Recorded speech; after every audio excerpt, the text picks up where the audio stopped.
ในคลิปนี้จะแนะนำการสร้างขอบเขตเนื้อที่จากภาพถ่ายดาวเทียม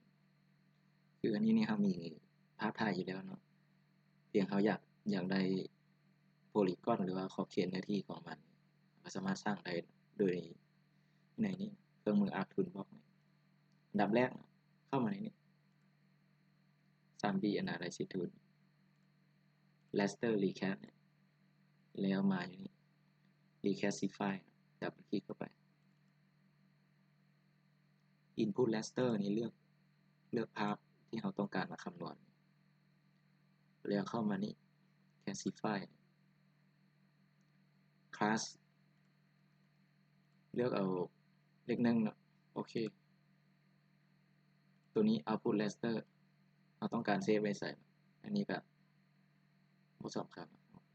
เอาค่าเริ่มต้นของโปรแกรมไว้โอเคไปแล้ว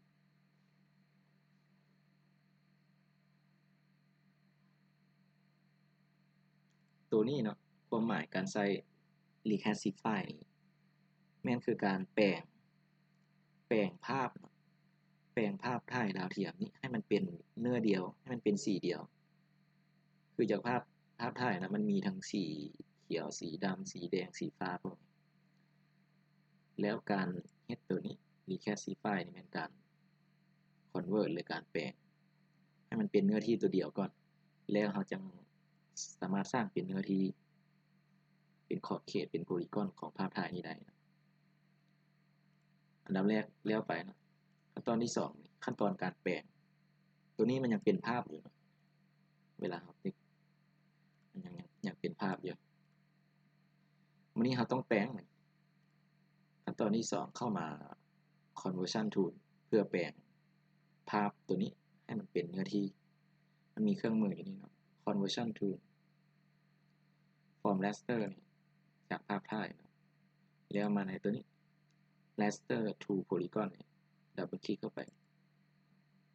แล้วเลือกตัวที่เราคำนวณเมื่อกี้นี้เนาะ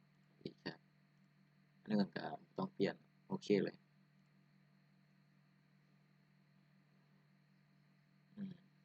ปิดไว้นะแล้วก็มาลองเปลี่ยนเบิ่งตอนนี้นะเราได้ขอบเขตแล้วก็เรียกว่าจบขั้นตอนมีแต่2ขั้นตอนเท่านั้นอันดับแรกก็คืออยู่ในนี้ 3D Analysis Raster Recast แล้ว Reclassify หลังจากนั้นก็มา Convert Raster to Polygon นี่